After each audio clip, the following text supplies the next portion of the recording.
बैसाख का महीना चल रहा है। शंकर के शिवालय में जाओ। शिव के शिवालय में 3 स्थानों का स्पर्श अवश्य जब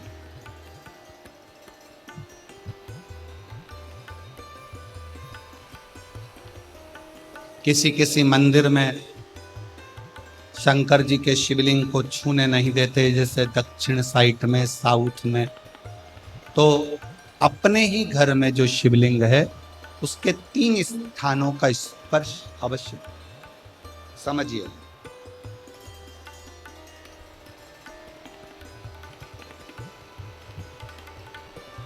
पहला, शंकर भगवान के जहां से जल बहता है उस स्थान, ये जलाधारी है, जल बहता है, ये शिवलिंग है, यहाँ से जो पानी नीचे की ओर जाता है उस स्थान का स्पर्श अवश्य करें। दूसरा, शिवलिंग का जो गोल भाग है उस गोल भाग में कहीं पर भी अपनी हथेली का स्पर्श अवश्य करें। तीसरा, शंकर भगवान के शिवलिंग का जो ऊपर का भाग है वहां अपने अस्त्र का स्पर्श अवश्य करें।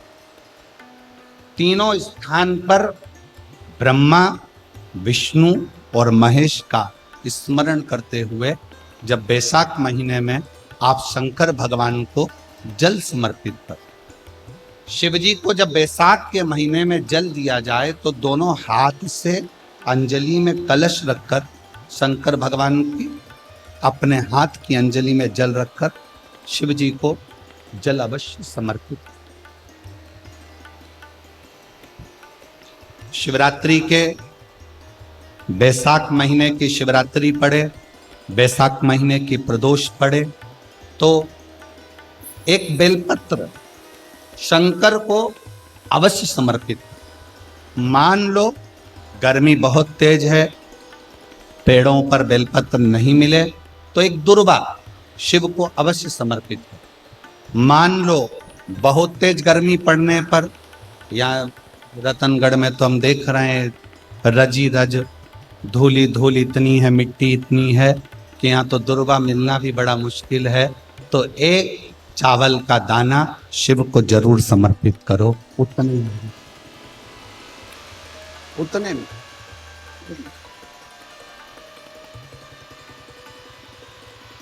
और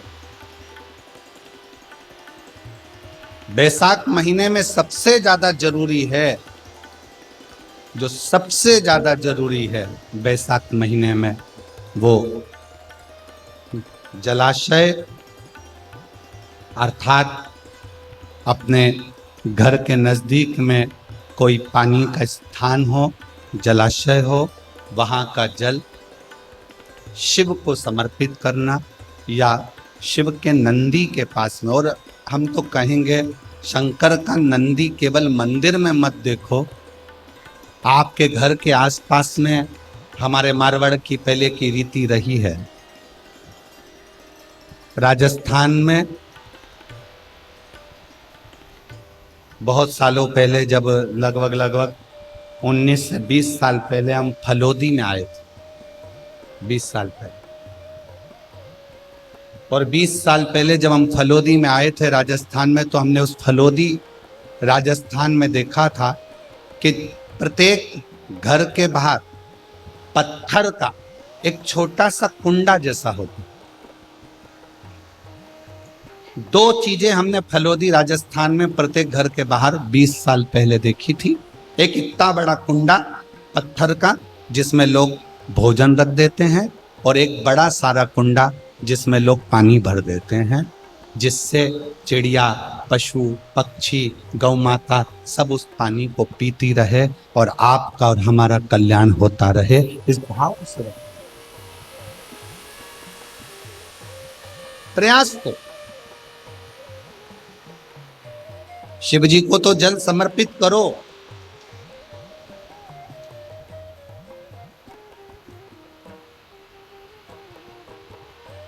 साथ में कोई जीव का भी अगर कल्याण हो जाए आपके एक लोटा जल से, उसको भी उसको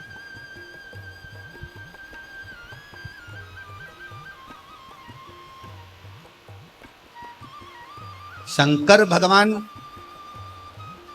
भगवान ओघड़दानी शिव, जिनका चढ़ा हुआ जल केवल मात्र स्पर्श, आचमन, दर्शन आपका और हमारा कल्याण करता है।